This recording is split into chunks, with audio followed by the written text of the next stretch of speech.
این جوان را ماموران پلیس شهر قسطنطنیه در نزد درآمدگاه مغازه دستگیر کردند، ولی او با پنجرهای آهنین زینه‌پایش سخت چسبیده طلب دارد که حقوق شناس را دعوت کنند.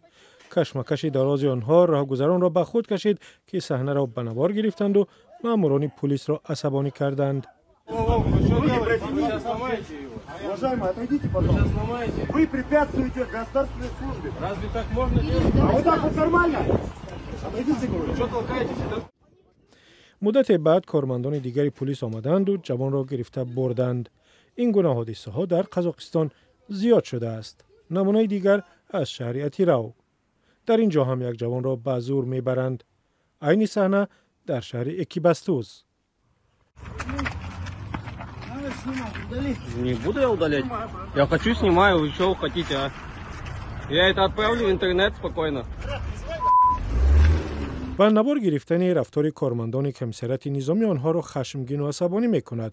مؤلف این ویدیو از قسطنطنیه میگوید در روزی روشن چند نفر به نزدش آمدند و به یگان معرفی خواستند که همراهشان به کمیسریت نظامی برود. ظاهرا او رد کرده است. Телефон уберите, уважаемый. С чего я вдруг буду убирать? А с чего вы должны снимать? Без моего Почему разрешения. мы? Без моего разрешения. А вы какое-то гражданское лицо обычное или вы при Я исполнении? при исполнении. Я Ну, должен- покажите мне, представьтесь мне Я полностью. показал вам. Ну Представьте. давайте, представьтесь полностью. Телефон, говорю, уберите. Полностью представьте. Телефон, говорю, уберите. С чего вы трупаете телефон? Вы что мне по рукам бьете?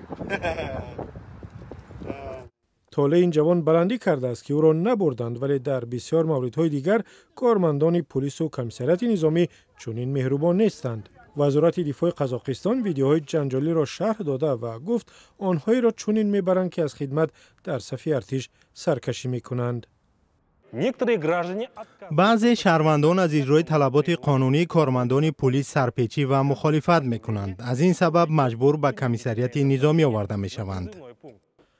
با این گفته وزارت دفاع قزاقستان نه همه باور دارند. از جمله المیرا تابینبای ساکن الماتا که در فیسبوک نوشته است برادر دانشجوی او را شبانه از کوچه برداشته بردند. او به دانشگاهی به نام نظربویف داخل شد. پولش را هم پرداخته دعوتنامه رسمی گرفت. ما نمیدانستیم او در کجاست. کمیسریت حربی خبری نمیداد. پلیس نظامی و دادستانی اعتنایی نمیکردند. بعد دهها زنگ تلفنی و تهدید که ما به حکومت مراجعت میکنیم به ما گفتند که او در قسم نظامی است. نورسلطان تابینبای باید روز 25 میلیون خود را در دانشگاه چون دانشجو ثبت نام کند، ولی از قسم نظامی به وبسایت آن دسترسی ندارد. همین گونه ممکن است که او از حق تحصیل در یک دانشگاه معتبر قزاقستان محروم شود.